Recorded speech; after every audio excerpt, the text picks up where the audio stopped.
que curiosamente el mismo tipo que le pregunta a sus invitados cuánto dinero tienen en el banco ha incluido en su contrato, al igual que Silvia Inchurrondo, una cláusula por la que se niega a hacer público su sueldo. Así que no podemos saber cuánto va para él de esos 14 millones de euros que cuesta cada temporada del programa, pero lo que sí sabemos es que justo cuando Broncano empezó a ponerse en modo activista por el tema de la vivienda, casualmente y de manera para nada coordinada, el gobierno decidió llevar el tema a primera plana con su decretazo en favor de los inquiocupas o con unas declaraciones de Pedrito poniendo en duda hasta el tema de las herencias. Pero lo que está clarísimo es que una vez más lo que importa no es el qué sino el quién, porque si eres progre, feminista, comunista, aliade o follacabras, en definitiva si eres uno de los suyos, ese supuesto pecado de tener muchas propiedades no es solo que te lo perdonen, sino que además pasa a ser una virtud. Tengo 4 casas. 4 casas, ¿eh?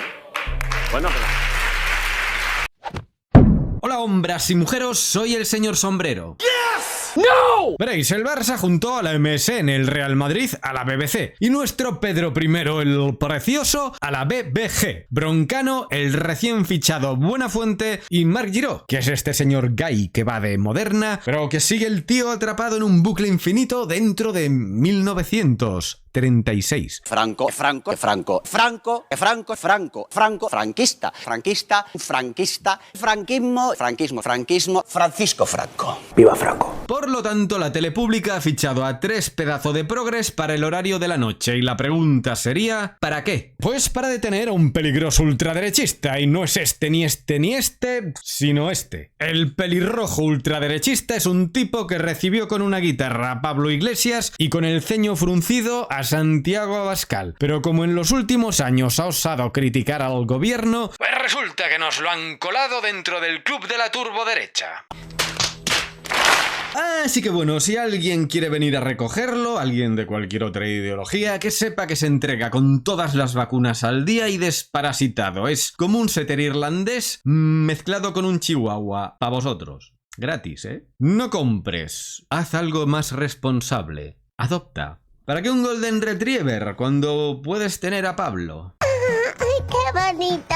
Nos lo colocamos en la vida. Pero dejando esto de lado, lo que vamos a hacer al final de este vídeo es explicar por qué Broncano no deja de perder audiencia y qué táctica va a utilizar para tratar de remediarlo. Aunque antes vamos a desmontar una frase que he escuchado muchísimo en redes sociales, y es que hay bastante gente que opina que Pablo Motos hace contenido político, pero Broncano no. Broncano resulta que es algo así como una alma pura que se limita a hacer simplemente un programa de entretenimiento. Por ejemplo, este infraser dice literalmente que en la revuelta se meten con todo el mundo por igual. PP, PSOE, Podemos, Sumar, Vox. Ahí sí que no hay distinciones ni politización. Por eso gana en audiencia. Esta parte de su comentario está claro que envejecido bastante mal. Luego este otro mongo dice: no debería haber polémica, uno es un programa de entretenimiento, y recalco que por el contexto se refiere al de Broncano, y el otro es un programa de manipulación política para personas acomplejadas y frustradas por la democracia. Por ahí. En definitiva, vamos a explicarle a estos retrasados en funciones cómo Broncano utiliza a día de hoy su programa pagado con dinero público para hacer política a favor de la izquierda, aunque antes, para poner las cosas en contexto, vamos a contarles un par de cositas del pasado de Broncano. Para empezar, supongo que recordáis La Vida Moderna, aquel programa de radio de la cadena SER que arrasaba entre los hipsters de Malasaña y que fue presentado durante varias temporadas por otro famoso tridente, Broncano, Ignatius Farray, que es este señor que se parece a su propio ombligo y que ¿qué? El paradigma perfecto del pijo comunista. El caso es que para mostraros la línea ideológica que llevaban en este programa me basta con poneros un solo ejemplo: el día en el que convirtieron en un chiste el atentado de ETA contra Aznar, bromeando con la idea de si su muerte hubiese sido o no algo deseable. 20 de abril del 95. ETA intenta asesinar a Aznar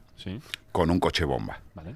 El líder del PP se salvó por llevar coche blindado y porque los etarras actuaron con precipitación. Vale. Hasta ahí todo normal. Todo normal, sí, sí. ETA se intenta cargar al que era entonces candidato a presidente del gobierno, porque no era... Sí. ETA haciendo lo suyo. ETA haciendo lo que suyo, se le supone a una banda terrorista. Es verdad que calcularon mal, lo hicieron... Bueno, mal, bien.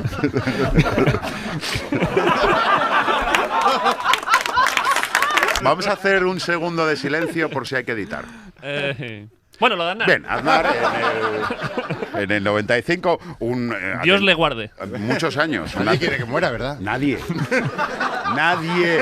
Aquí en esta mesa nadie. Por favor. Nadie. Bien, Hay un aquello... chaval boliviano que está apostando por la muerte de Aznar, pero porque ahí tiene unas costumbres. aquello no. Además es que, fíjate, le pusieron yo creo que era un coche bomba o una bomba al lado de una clínica. Sí. O sea, el tío fue andando... Bueno. El atentado... bueno, es que el atentado está fatal pensado. Es que está muy mal pensado, la verdad. ¿Cómo se puede ser tan Anormal. Y como ya sé que saldrá alguno diciendo que esto no fue nada más que un chiste, fruto de la espontaneidad del momento, pues os he traído otro chiste de Broncano sobre ETA, pero este ya se lo traía escrito desde casa. ETA está pensando ahora, porque verdad, cómo refundarse. Entonces decíamos que igual acaba en icono pop, como otros grupos que se disuelven, como los Ramones. Y que igual vemos camisetas de ETA en el Zara. Que igual vemos camisetas de ETA en el Zara. Pues en el Zara igual no, hijo de p***. Pero en el Parlamento hay unas cuantas, y es en gran parte gracias a los hijos de mil que lleváis años blanqueando a ETA, lo cual me recuerda, por cierto, a cuando todo un presidente del gobierno se pasó más de 2 minutos pidiendo perdón a Bildu por el suicidio en prisión de un etarra. Y mira tú, también se refirió a ETA como una banda seca, sin lo de terrorista, porque lo del terrorismo debe ser ya a estas alturas como un pequeño detalle sin importancia que acabará desapareciendo entre risas hasta de los libros de historia. Me quería referir al caso de Igor González Sola, al preso de la banda ETA. Dios mío, esto suena patético. Y pasamos a La Resistencia, el programa que realmente le hizo saltar a la fama y en el que el neutral Broncano, que recordéis que nos decían que se mete con todos por igual, dedicó todo un monólogo a atacar a un partido en concreto, especulando con la idea de cómo sería su programa si lo presentase a Abascal. Y aunque no tengo el vídeo del monólogo, sí que me he encontrado con una noticia que reproduce algunas partes del guión como esta, en la que Broncano se imagina cómo serían las preguntas del programa si las hiciese el líder de Vox. Y dice tal que así. A las mujeres igual les preguntaría: tienes 2 opciones, ¿cuántas veces te han fecundado en los últimos 30 días o cuántas denuncias falsas has puesto? Porque el tema es que ya sabéis que para todos estos aliados semi-hombres contrahechos de la izquierda, las denuncias falsas no existen hasta que son ellos los denunciados, y ahí ya la estadística se vuelve un poco loca y la única denuncia falsa de todo el año es la que le cayó a ellos. La gente es que tiene una mala suerte. Lo que está claro es que Broncano jamás llevaría su programa a Abascal y no es porque yo lo diga. ¿Sabes que hoy va Santi Abascal? Molaría. Yo sí. Hoy justo. ¿Tú lo traerías al programa? ¿Cómo? ¿Tú lo traerías al programa? No. A Abascal está claro que no, pero ¿sabéis quién sí entrevistó a Pedro Sánchez y además en su último programa, o sea, como algo especial? Pues Buenafuente en Leitmotiv, un programa, por cierto, en el que Broncano era colaborador. Seremos tus leales servidores. Y llegamos por fin al momento actual, Broncano fichando por Radio Televisión Espantosa por 2 temporadas, 28 millones de presupuesto y la misión de acabar con el pequeño Mussolini, Pablo Motos. Y aquí, como os decía antes, son muchos los que sostienen que Broncano no está haciendo ningún tipo de contenido político, así que nos quedan 2 opciones. Que lo digan desde el sectarismo y la hipocresía, o que sean de esa clase de gente tan terriblemente corta que la hay, que no se da cuenta, por ejemplo, del adoctrinamiento que hay detrás de las series de Netflix o de Disney, porque carecen de la capacidad para captar el subtexto de las cosas. Es decir, que para ellos todo lo que no sea que Broncano salga directamente a defender a Pedro Sánchez lo entienden como neutralidad política. Yo estoy bien. Aguanta, Pedro, ánimo. Pero yo os digo que Broncano no va a salir a hacer algo tan burdo, porque además hay muchas más... Ay... Oh. Pero yo os digo obviamente que Broncano no va a salir a hacer algo tan burdo porque además hay otras maneras mucho más disimuladas de transmitir igualmente el mensaje progre. La primera sería algo tan básico y sencillo como la manera de hablar. Lo siento por vosotros y vosotras, tenemos los emails de todos y todas, algunos invitados. Vosotros y vosotras ya ver, o sea, os... Ya veis, el tipo no para de desdoblar el género de una manera artificiosa y cargante como si fuese Maripuz Montero en un mitin de la PSOE. Otra prueba más es la nueva pregunta clásica del programa. ¿Eres más machista o más racista? ¿Eres más machista o más racista? La pregunta es que no puede ser más repelente y se nota que está claramente diseñada para que los invitados primero confiesen su supuesto machismo o racismo como una especie de catarsis virtuosa e hipócrita que les sirve para ganarse los primeros aplausos y luego ya suelten su discursito sobre el machismo, el racismo o ambas para ganarse una segunda ronda de aplausos del siempre subnormal público de Broncano. ¡Wow! Es decir, la preguntita woke no es otra cosa más que una especie de ritual impúdico de onanismo progresista.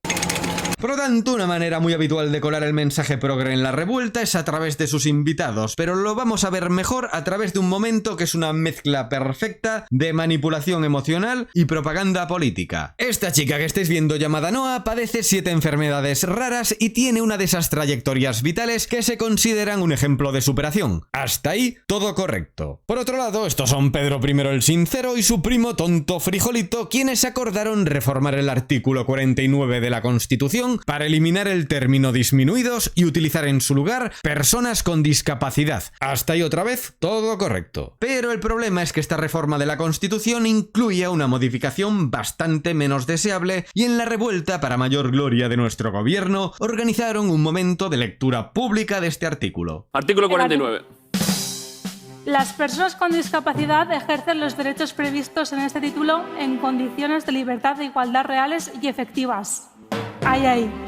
Se regulará por ley la protección especial que sea necesaria para dicho ejercicio. Los poderes públicos impulsarán las políticas que garanticen la plena autonomía personal y la inclusión social de las personas con discapacidad en entornos universalmente accesibles. Asimismo, fomentarán la participación de sus organizaciones en los términos que la ley establezca. Se atenderán particularmente a las necesidades específicas de las mujeres y los menores con discapacidad. Ojito a esto, se atenderán particularmente las necesidades específicas de las mujeres y los menores con discapacidad. Traducción: la reforma del artículo 49 supuso el blindaje constitucional de la discriminación hacia el hombre, así que de este modo, con una chica maja leyendo una supuesta retahíla de buenas intenciones, es como logras que precisamente un montón de discapacitados, mentales en este caso, aplaudan con entusiasmo la vulneración de sus propios derechos. Bravo.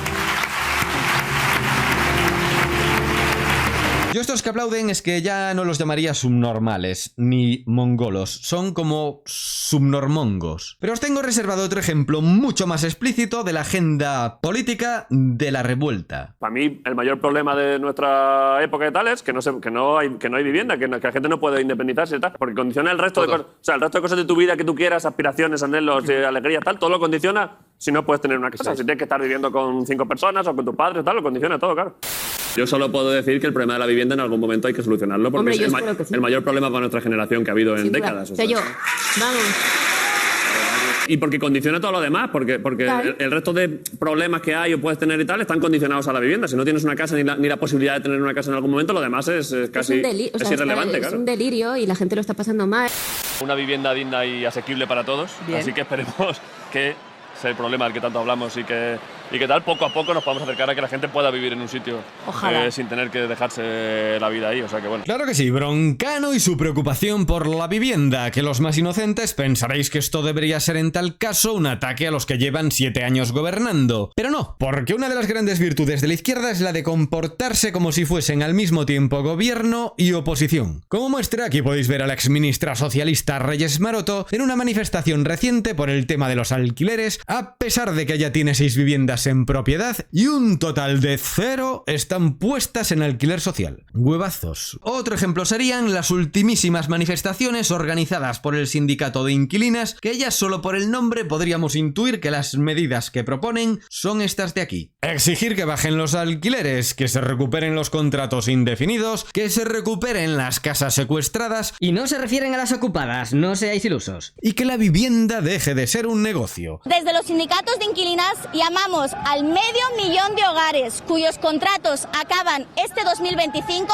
a quedarse en casa y a resistir. Las huelgas de alquileres han venido para quedarse. ¡Qué plasta! Encima tu voz me da cosa. O sea que no exigen liberalizar el suelo para que el mercado genere una oferta que regule los precios de manera natural, sino ese mismo intervencionismo estatal tan típico de la izquierda que ya fracasó en países como Argentina o Venezuela. Expropiar, expropiar, expropiar. Y aquí llega lo mejor, porque para cerrar el círculo en la revuelta infiltraron entre el público a la jefa del sindicato de Charo Inquilinas para que soltase su chapa. Y además lo vendieron como si fuese algo que surgió de manera espontánea. Claro que sí, guapi. Pero tranquilos, que cualquier nueva ley que se inventen estará muy bien diseñada para no perjudicar a los suyos. Sin ir más lejos, a Broncano, que se compró este chalet valorado en 2 millones de euros, nada más fichar por Televisión Española, y además tiene un par de áticos cerca de la casa de campo, por lo que no es de extrañar que cuando le regalaron el premio Ondas hiciese un enfervorecido discurso a favor de esa misma tele pública que le está llenando los bolsillos. ¿Y a cuánto se los ha llenado? Pues no lo sabemos, porque curiosamente el mismo tipo que le pregunta a sus invitados cuánto dinero tienen en el banco ha incluido en su contrato, al igual que Silvia Inchurrondo, una cláusula por la que se niega a hacer público su sueldo. Así que no podemos saber cuánto va para él de esos 14 millones de euros que cuesta cada temporada del programa, pero lo que sí sabemos es que justo cuando Broncano empezó a ponerse en modo activista por el tema de la vivienda, casualmente y de manera para nada coordinada, el gobierno decidió llevar el tema a primera plana con su decretazo en favor de los inquiocupas o con unas declaraciones de Pedrito poniendo en duda hasta el tema de las herencias. Pero lo que está clarísimo es que una vez más lo que importa no es el qué sino el quién, porque si eres progre, feminista, comunista, aliade o follacabras, en definitiva si eres uno de los suyos, ese supuesto pecado de tener muchas propiedades no es solo que te lo perdonen, sino que además pasa a ser una virtud. Tengo 4 casas. 4 casas, ¿eh? Bueno, pero... 4. No moleste, 4. Y un último apunte sobre el tema de la revuelta y la política. Si en pleno 2025 todavía sigues haciendo chistes sobre el caso Bárcenas, como Grison, que el caso es ya de 2013, teniendo además ahí a mano a Víctor de Aldama, quizás sea porque un poquito de sesgo sí que tienes. Parece Bárcenas en el juzgado de Plaza Castilla. Fíjate. Y para finalizar vamos a explicar rápidamente por qué la revuelta no deja de bajar en audiencia y qué va a hacer Broncano para evitarlo. A ver, si lo miramos en perspectiva, el programa empezó bastante bien porque se juntaba ese público politizado de izquierdas que quería acabar con el reinado de motos con otro tipo de audiencia más, digamos, inocente, que veía en Broncano algo novedoso para la tele en abierto. Pero el hormiguero empezó a remontar y cuando parecía que ya le estaba ganando la partida claramente a la revuelta, casualidades de la vida, sucedió toda aquella polémica en la que Broncano acusó a Motos de robarle un invitado. Marica, el último. Y eso sirvió para movilizar otra vez a la audiencia de izquierdas en favor del tritón de cabeza hinchada. Por favor, mátame. El problema es que ahora mismo entre el hormiguero y las increíbles aventuras de Montoya, la revuelta va cuesta abajo y sin frenos porque su público politizado no tiene la constancia para sentar la cula cada noche en el sofá. Y además el formato es repetitivo en cuanto a sus chistes y preguntas. ¿Quieres callarte, imbécil? Así que visto lo visto, surge una pregunta obvia. ¿Cuándo será la siguiente polémica de la revuelta contra el hormiguero? Porque la realidad es que mientras Motos pasa totalmente de Broncano, en la revuelta no han dejado de hacer alusiones al hormiguero porque saben que para eso los puso ahí su amo y que además no hay mejor manera de movilizar a su audiencia que antagonizar con el enano facha de Pablo Motos. Y si no, mirad estos titulares. David Broncano arranca con dardo a Pablo Motos entre vítores. Broncano vuelve al ataque contra Pablo Motos por una pregunta mítica del hormiguero. El divertido zasca de la revuelta de David Broncano el hormiguero. Vamos como Motos. Divertidísimo. De primero de subnormalidad.